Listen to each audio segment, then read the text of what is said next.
And 3, 2, 1, boom. And we were back to another episode of Socratic Gamers. This is movie review. We checked out... Did you forget the name? Yeah, I did forget the name. Once Upon a Time in Hollywood. I almost said Mexico. Yeah. Because that's like the name. Did he make that movie? Once Upon a Time in Mexico? Oh, no. I don't think it was him. But he was in that movie, though. He played like a cameo in it. I think so. Yeah. Maybe he did direct that movie. Maybe. I don't know. Somebody will figure it out. But yeah, we checked out that movie. And as per usual, when they're good, or even if they're not good, but if they're acclaimed, we'll review it. So just like all the other ones, we're going to... Actually, you know what? Before we get into it, I realized something really interesting, and I just want to like put it out there. Yeah. Because I finished the Mike Tyson book. Okay. So everyone who's got like this like amazing, like people who make it to like an amazing level of aptitude, they often have like some hole they're trying to fill. Mm-hmm. So like Mike Tyson, even though everyone's like, oh, he was like a destroyer, he's like a god amongst men, you know, he was actually super insecure. Like in his book, you're just like, oh, you were like a scared little boy. And Custom Auto, his trainer and manager, Yeah. he was the only one to love him, and then he didn't want to do wrong by him because it's like, this is the one guy that gave me a break. Right. You know what I mean? Yeah. It's interesting, and that's what gave him the fire to like do his best. I see. He was the first person to ever say like, oh, you could be something great to Mike, when Mike was really just like chicken and like a lot of things. Mm-hmm. Yeah, fascinating. Anyway, speaking of greatness, Quentin Tarantino, legend. So we're going to score it, we're going to talk about it, and we're going to rescore it to see if we swayed each other's opinion. Okay. As per usual. So, what are you going to give it? An 8, Wow. I think. It's pretty high. Yeah. Oh, It's pretty high for you. Oh, is it? Okay. I'm going to give it a 75 out of... No, I'm just kidding. You think that's high. I'm going to give it a 7. Mm-hmm. Yeah, I'm going to give it a 7. Okay. All right, so why did it possibly score an 8 in your mind? What'd you like about it? Let's go with that first, as we always... I don't know. I really liked it. It just... I didn't feel any... Like, it was long. That was one of my gripes. But I did not feel... I don't know, because I like that kind of stuff. Like, okay, true. That, like, really go in depth into the character's life, in a sense. That, like, he's trying to show as much as possible about the guy. Yeah, Right? I agree. I think, like, those sort of things, like, like when I was watching it, like, especially, because it's all full spoilers, right? So, like, just, like, in the driving scene, right? When Brad Pitt's going back to his house, like that whole long shot of him driving. Oh, what's he like as a person? Yeah. Yeah. You saw his two styles of driving when he was driving with his friend, and then how he drives by himself. True. That was the shift. Oh, this guy is a stunt guy. That's what that guy did. Interesting. I didn't even catch that. Yeah. So these are the things he shows. Like, that's what I liked, and like that made me like more like I like those long shots and how he's like that. Like, I don't know. I didn't find it boring. I didn't find it anything like that. I found it quite interesting. I felt like in these kinds of movies, he makes you invest heavily into the characters. And that's the thing. This is what I like about shows that do that. Uh-huh. And he did that as in a movie that's only like whatever 2 hours long. Shoot, I didn't think about that. It was like long. It was like 3 hours. Oh yeah, 3 hours long. Sorry, yeah, almost, yeah.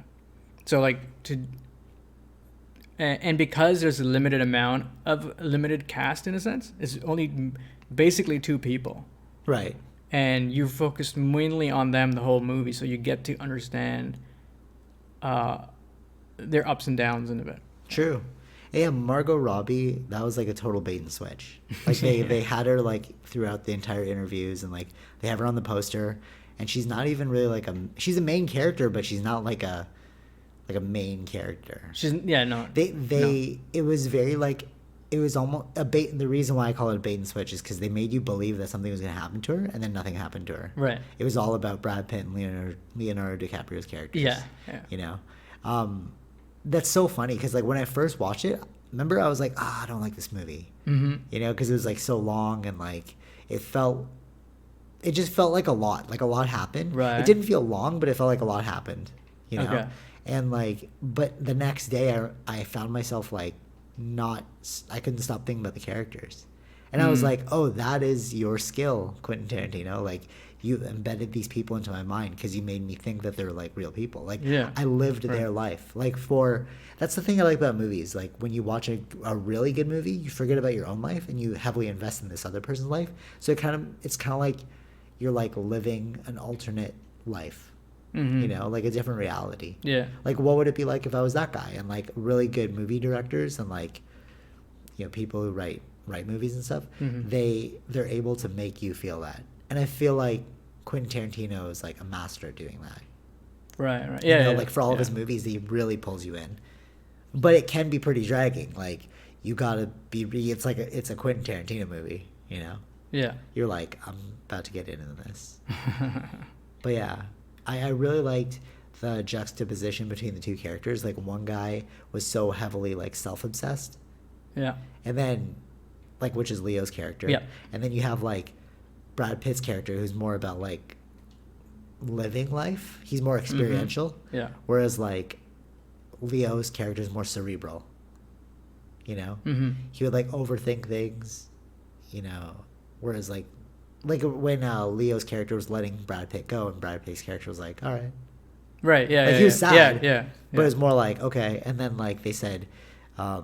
Brad Pitt's character, like he was like over narration, and they're like, he didn't know what he was going to do next, but it didn't really matter. And I was like, yeah, that's a very like experiential character. Yeah.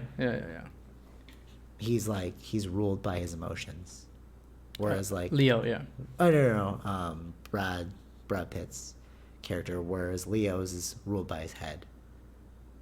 Okay. Like his thoughts. Oh, okay. Like Leo follows more of his like his thoughts, you know, his analytics, and then like Brad Pitt's character will feel it out and do it. Oh, okay, I see what you mean. Okay, yeah. That was a cool thing. I totally thought the Bruce Lee scene was not real. Okay. I mean, yeah, was not real. Yeah, I was like, is that? You thought it was a dream? Yeah, I was kind of. Like, is it a dream? Like that was the one questionable moment for me. I think maybe he's doing that on purpose. So that people can like choose, like, if they want to. Right. Yeah. I wonder how much is also because I don't know a lot of the movies during that time, like what he's taking from what was filmed during that time and using it. What do you mean? In his own films, like that kind of style. Like what tropes did he take from the 60s? Oh, okay. Like I wonder if some of those things are like that in there. I wanted to look more into it, but I didn't have time for that. But it basically the whole movie is just their life until like just following what's happening in their life. Yeah, it was the movie was their life, and then it had a climax. Yeah, and you're like, oh, okay. Right. It wasn't like it was building subtly to it. It was subtly, but that's what I liked about it. It was building subtly, but you're like, when is it gonna happen? When is it gonna happen? And then it's like, oh, okay, this is something. What's going on here? Like when he follows those hippie girls, right? Like, oh, what's gonna happen to him there? Like you know what I mean? Like all that was building. Nothing happened. Exactly, and then all that build up. I thought it was satisfying at the end. Totally. I thought it was sort of like. It's sort of like life itself, where it's like very, like, blasé. Like life is very like bland, but the ramifications of your decision are like unforeseen. Yeah, you know, like when it was like 6 months later, and then he's like, oh, I know you, but it was like, dude, that was 6 months ago, right? You know what I mean? Like you would never. You know, like other movies, it's like very evident what's about to happen next. Yeah. Or like it's like this led to this, you know. But this one was more like, oh, this not accidentally, but it's like indirectly led to this. Right. You know. Yeah. Like there's like a driving story in all these other movies, but then there was no like, oh, he's gonna get him back because he killed his wife. This was more like happenstance. It's like, oh, right time, right place. You know, and it was almost like, oh, how small is Hollywood? Because like these hippies, you ran into them again. You kept running into them, like the girl. Yeah. And then like even the final scene, it's like you guys ran into each other again. Yeah. You know what I mean? Maybe that's what he's going for, is like to show how small world Hollywood is. Because I heard that like from interviews I've seen that they're like, this is more of an homage to Hollywood in that time. Right. Like it was like a love letter to Hollywood. It wasn't like it was more about like depicting it, depicting the time versus like actually cracking off with the story.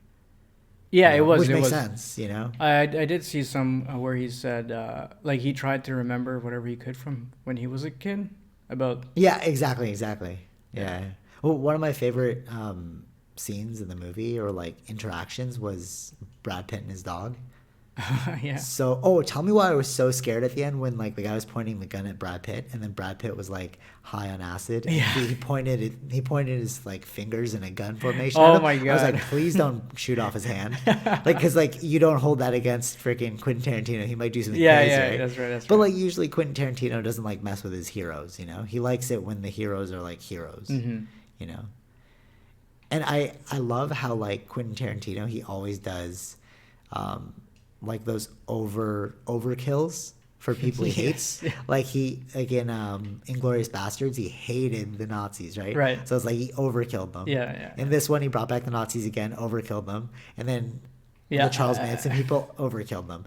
There's something satisfying about it because it's like, yeah, we all wish we could do that to like the bad people. Yeah, you know? exactly. That's why. I mean, this is an alternate history, right? That he's exactly. Building. So it was like it makes me want. I don't know much about it, so I do want to learn more of what exactly happened. In that time period. And you know what I was wondering about? Like, how much did he pay Brad Pitt? Because why is Brad Pitt in a trailer? But there were such contrasting characters. Like the dude's got like a mansion, and then Brad Pitt's got like a trailer.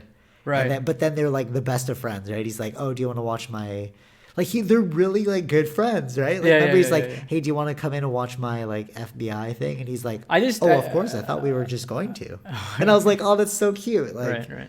You know, like obviously the chauffeur's like, dude, you just chauffeured for him all day, but you actually genuinely care about this guy. You know? Yeah, I mean, like I don't think even Leo's character knows his like depth of care. Oh, and his like lifestyle, like kind of pretty. He probably doesn't know that he lives in a trailer. Yeah. And I don't think it seems like Brad Pitt's character would not tell him that kind of stuff. Yeah. So that's something you don't need to worry about, right? Like that's so fascinating. You're right, though. It's like that is what Quentin Tarantino did. He fleshed out these characters' lives. Yeah. Like they seem like mundane characters. With normal lives. It was like I was watching somebody's life. I think that's why it felt so long because I was like, I'm just watching somebody live. Like it had nothing to do with like advancing the storyline. Well, it did, but it was like so subtle that it was like not. It wasn't those movies where it like drives you forward. Right. You know, like if we watch like Fast and Furious, like, oh yeah, and then he's gonna fight that guy, and okay, now he's also got to find the treasure. You know what I mean? But like this one was more like I'm watching you go eat ramen. Yeah. You know, right.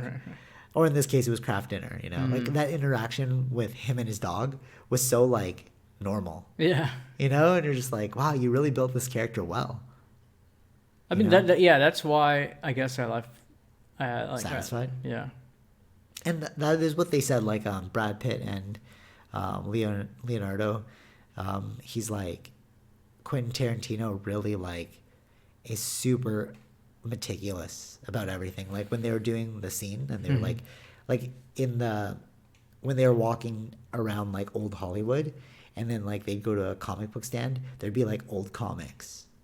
Yeah. Like everything had to be like from the time period. Yeah. So if you went that far with the set, you probably went that far with the backstory. Like you told these guys like this is what your character's going through and these are all these things to make it more like the acting to be like, you know, fully understood through the actor. You're right. You know, because you felt like these were people, you know? Yeah, I think that's why that's what I liked about it. Well, what do you think of Leo's... I personally think that like Leo and Brad, they always act like the same characters. Like I've seen those before. Yeah, but it's like they've built those films knowing what they're good at, and I guess true. And it works for the film, right? Like the accent that Leo used was like from a previous Quentin Tarantino movie. Same with right. Brad Pitt's character. Okay. Like these like styles of acting are always the same. Yeah, but again, I like that style of Leo's acting. I always look forward to that. The outbursts. The outbursts. I didn't think, they're like, this was the best outburst. Like I saw that in an interview. No, it's I like don't the think best so. outburst scene. I was like, I don't think it's good, but it wasn't good. like the best ever. No, I don't think so. No. I could see how this movie would like win awards though, Yeah. Because it's so like unique. Like Quentin Tarantino movies are so unique. I mean, also it's refreshing, to get something that's also like different. Yeah, true. This was his 10th movie, eh? 10th movie, really? Yeah, I think is he doing more? No, or was his 9th? He's gonna do one more. I think he's got like one more and he's done. Oh, okay. Yeah, which might be like the rumor that I saw was like Kill Bill Volume 4, Volume 3. Okay. Yeah, make it a trilogy because she's like they're old now, so it's like enough time has passed. True. For you to be like for me to like fill in a storyline about like you having a child now. Mm-hmm. Yeah. Oh, so interesting. Yeah, it could be kind of cool, but we'll see what it is. I loved Kill Bill, so that was probably one of my favorite movies of all time. Kill Bill. Yeah. Yeah. I mean, I like the generally I do like Quentin Tarantino. I don't know why I haven't seen it yet, but I do want to see the Hateful Eight. Yeah. Oh man, I just like I was saying before, I was like, it's built into two parts. Yeah, maybe that would have been like one of his only like worst ones, I guess. But it wasn't bad. It's not okay. It's just if you watch the first part alone, like it's sort of like you watch the first part, and you're like, oh man, this sucks. I'm gonna turn it off. But if you turn it off, you're missing out. It's a bad movie. Right. Okay. But if you keep going, it's like, oh, this is a really good movie. But it's like, the first part's so bad, not so bad. It's just so dry. Okay. That you just don't want to keep watching. But when you do watch it, you're like, oh wow, the first part made complete and total sense. Like everything was dry because it was just setting up for the second half. Oh, I see. It's sort of like a domino effect. Like he was setting up all the pieces in the first scene, in the first thing. Like things you would not have even guessed. Like he'll place his cup there, and then you're like, okay, why would you overly focus on the cup? Like that's so random, but I guess it's like your style. And then the second half, like he used the cup to like kill a guy. Oh, I see. You know what I mean? It's like it's all dominoed. Yeah. Interesting. They're saying in like this music thing I was listening to that you should like always strive to have your own style. Like because if you mimic other people's, then it's like you're easily replaceable. Yeah. If you're just like a copy artist, like right. Yeah. Like I try and do that even with my own work. Like somebody was saying before, like, oh, you make like little highlight trailers, right? But that's just what I got good at. And it's like I feel like if you're gonna hire me, you're gonna hire me to do a highlight trailer. You know what I'm saying? Like, you know what I'm saying? Yeah. And like that's sort of like Quentin Tarantino too. It's like you're not gonna hire him to make. It's sort of like that's why I felt so bad about Aladdin. It was like it was not a Guy Ritchie film, right? Like Guy Ritchie is so iconic, just like Quentin Tarantino. But then when you watch that film, you're like, oh, there's no Guy Ritchie in here. You could have hired anyone to do this, right? You know what I'm saying? Yeah. I'm glad Quentin Tarantino hasn't sold out like that. Not saying that Guy Ritchie sold out, but like. I didn't like it last. Right, I see what you mean, yeah. I mean... Like, King Arthur was still a Guy Ritchie film. Like, you were like, it's a Guy Ritchie film. Because it was like, it was very, like, dark and, like, gangster. Right. And it had those quick cuts. I think if he had his way, like, Aladdin would fit in his story. But it's a Disney film, right? I know, yeah. Because he had to follow what they wanted. They're pretty strict with their... properties. Yeah, exactly. But I think that would have been a really cool. Well, yeah, because I guess they're just really like with Disney, they're trying to remake the movies exactly how they were. Like Lion King, there was no like new take on it. It's not a reimagining; it's like a revamping. Yeah. And I guess that's what like Guy Ritchie got caught in. Like he thought it would be like a reimagining, but it's more like a revamping. So it was like you could have just hired anyone. Right. Yeah. Well, I mean that happens, but You know, I mean, yeah, I mean, that's why it's refreshing to see Quentin Tarantino's. Like, it's just gonna be different. It's, you know, he holds like that value where it's like, it's a Quentin Tarantino summer. Like we're looking forward to it. Yeah, you know what I mean? yeah, Like, yeah. like if, but he doesn't do it often enough that it's like it gets stale. It's like he doesn't. Yeah, that's the it's thing. at a rate Yeah. that's like, oh, Quentin Tarantino movie. Yeah. You know what I mean? Like, oh, it's gonna be sick. Yeah, yeah, that's true. That's true. He doesn't do it that often. Yeah, I mean, this is only his 10th film. Yeah, You know? but it feels like there was a lot, right? Like, but they're long though, right? The thing Yeah, is, but they're long. They're long. Yeah. But I find them full enjoyment, Yeah, yeah, that's true. right? I still haven't seen his most iconic one, which is Pulp Fiction. Like everyone talks about that one. Yeah. Yeah. You know the origin of Quentin Tarantino? He worked in a movie store. No, I don't know his origin. So he worked in a video store where like people would rent things, and he was like, he'd watch movies all day, and then he was like, I could make a better one, and then he made one, and they were that's like, awesome. oh, this is sick. Right. But it didn't follow the rule, like the conventional rules. Yeah. So they were like, this is weird, but we like it. But that's what you need sometimes, right? If someone keeps following the rules, nothing changes in the in the art of it. True. Yeah, yeah. I'd say like Quentin Tarantino's movies are like art pieces. It's like it's like a Warhol. Yeah. You know, like an Andy Warhol, where it's like it looks weird, Mm-hmm. but you're like, but I should appreciate it. You know, You're right. like, I don't like correct me if I'm wrong, but like I don't feel like I would watch a bunch of Quentin Tarantino movies again, except for Kill Bill. Love that series. But like, I wouldn't be like, hey, it's actually no, that's a lie because I put on Inglourious Bastards. But like on the whole, like the majority of his films are not like, oh, let me pop in a Quentin Tarantino movie. I think it's like after it's been some time, you may have forgotten the story or you want to go back to it. It's like that. Or you want that art piece. You know? Yeah. Or maybe it's like the characters they built. But like when I did, like I remember when Inglourious did come out, I did watch that a few times. Yeah, no, that's what I was about to say. It's like maybe it's the characters he built out. Yeah. Because it's like I watched Kill Bill so many times because I loved the characters. Right. You know? So like Inglourious Bastards, I also love the characters. Mm-hmm. So, but like in this one, I might watch this one again actually because I love the characters. Like you just want to immerse yourself in that world. You don't want to like watch it, but you want it in the background. You know what I mean? When you're doing things. Yeah. It's like one of those. But like, I couldn't say that about like, you know, Hateful Eight, Django. Can't do that. It was just too intense. I see. I don't know, like, what do you feel about? Do you feel the same way about Django? I really enjoy that one. I know, but like, did you pop it on over and over, just like Inglourious? I think so. Oh, really? I think I did. There's just something weird about in the Django. beginning, and then like it was too racist for me. Django. I was like, ew, this is like intense. oh, I see. And that upside down naked scene with Jamie Foxx. I was like, okay. But again, that's also his.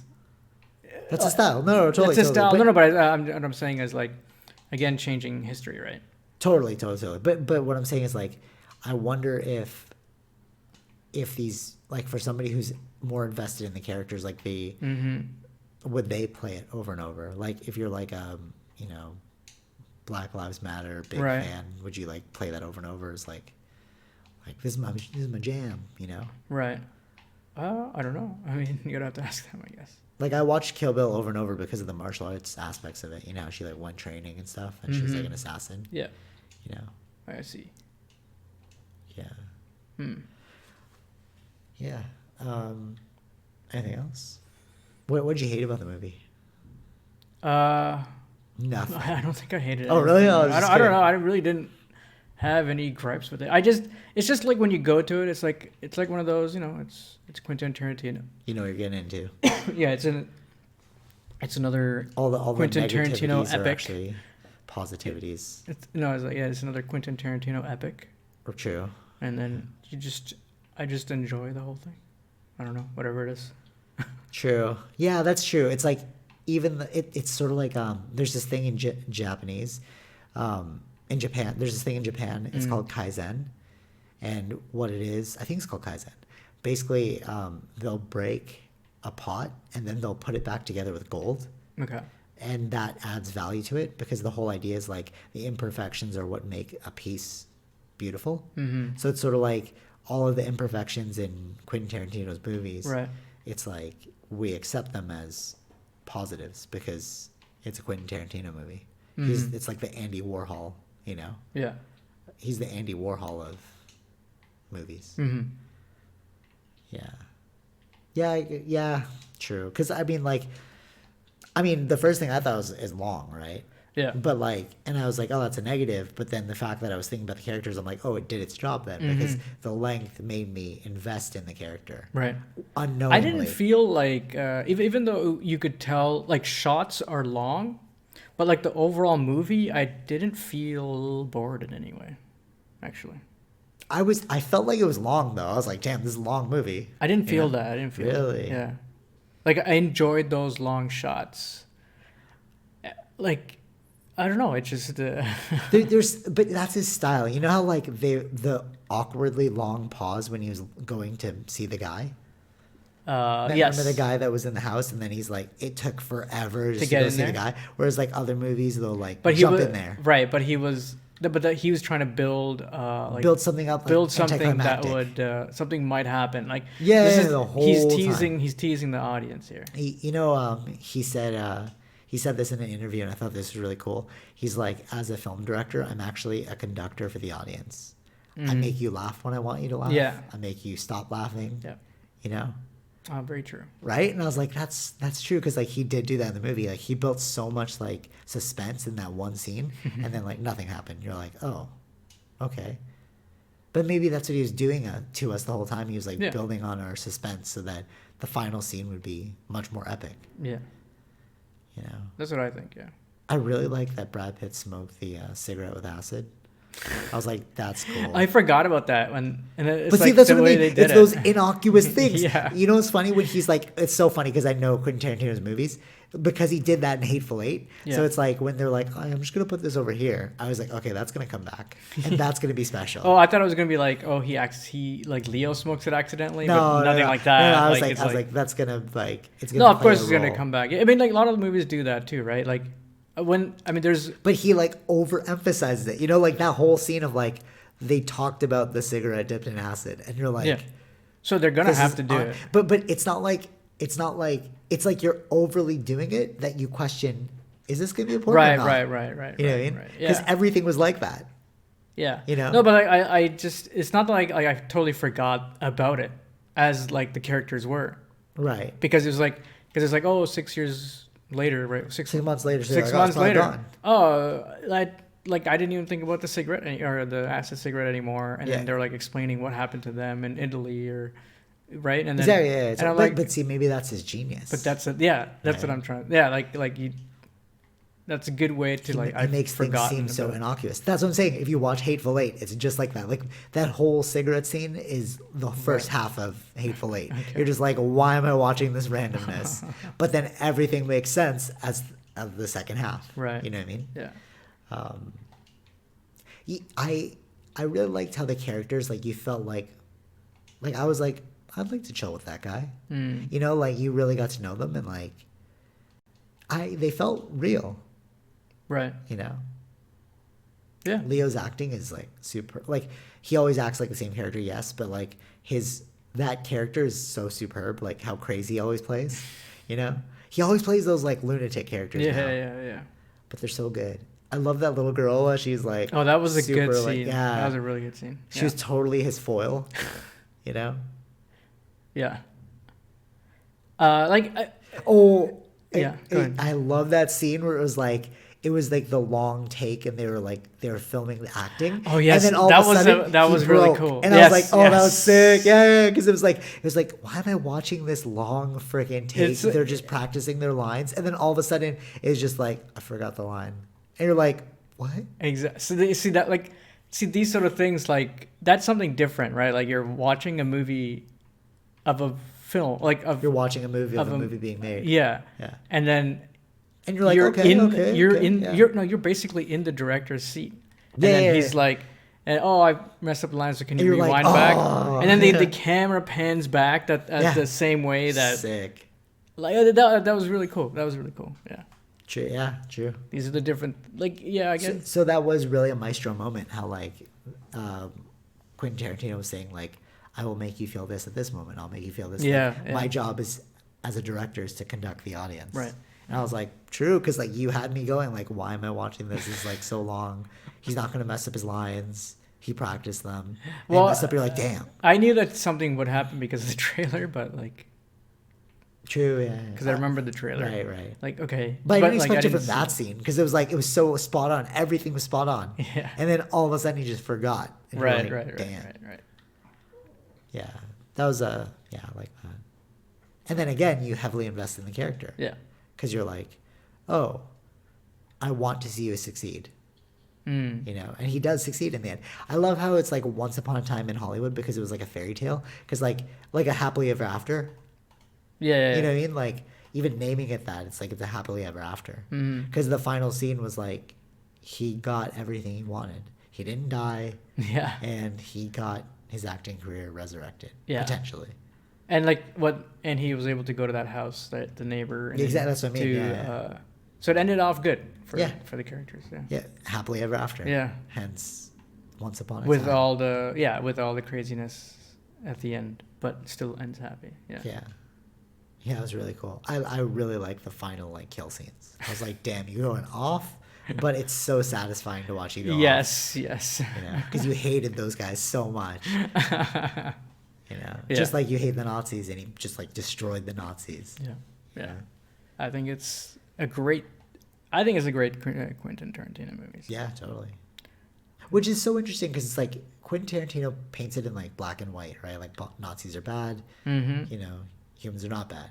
But then like you heard their point of view, like, oh, Hollywood always teaches us about violence, so we should kill the people that teach us about violence. And I was like, I understand it. Yeah. Like, yeah, I get where you're going with it. You're definitely high.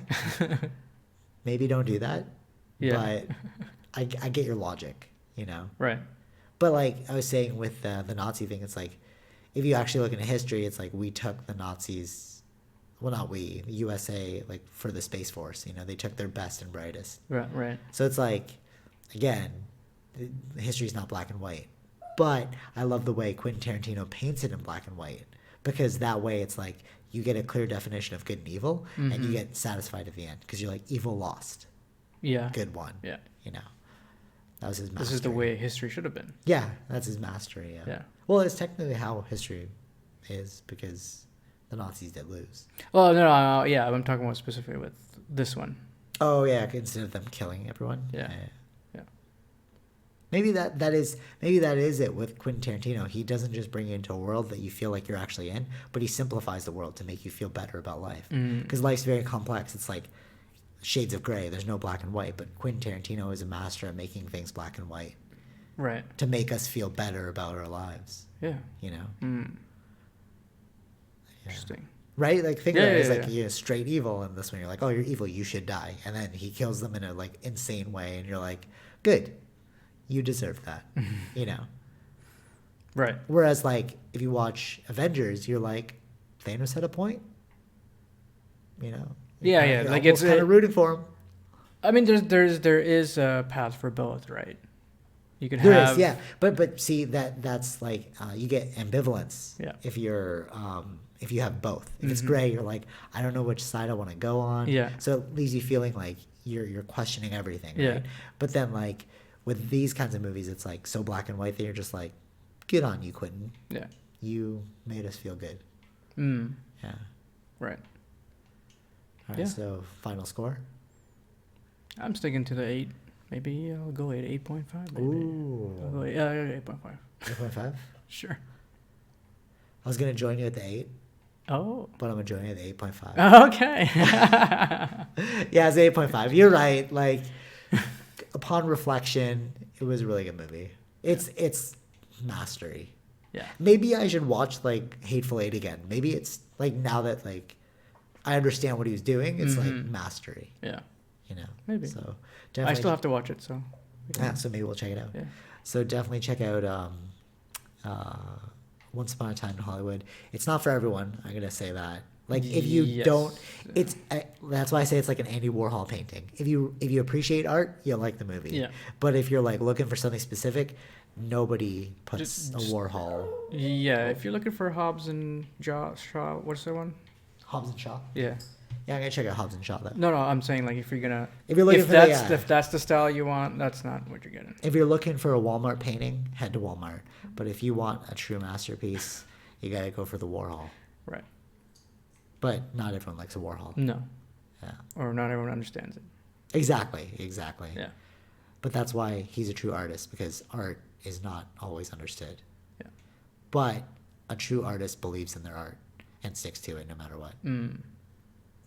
Yes. True. Cool. Hashtag woke. All right. Till next time. Are we gonna watch any? Are we doing anything this weekend or next weekend? I don't think so. There's no movie, right? No, So I guess, unless I don't know. We'll see what the Hobbs and Shaw. But yeah, that's. Yeah. I don't know if I'll be watching that. So. Like, I'll be watching it just because my sister and dad are Yeah. going, but Yeah. like I don't think it's like really worthy of like a podcast topic, you know. So maybe we'll just do a Socratic dialogue. Who knows? Who knows? Yeah. But or we might even do some online sessions. True. That could be kind of cool too.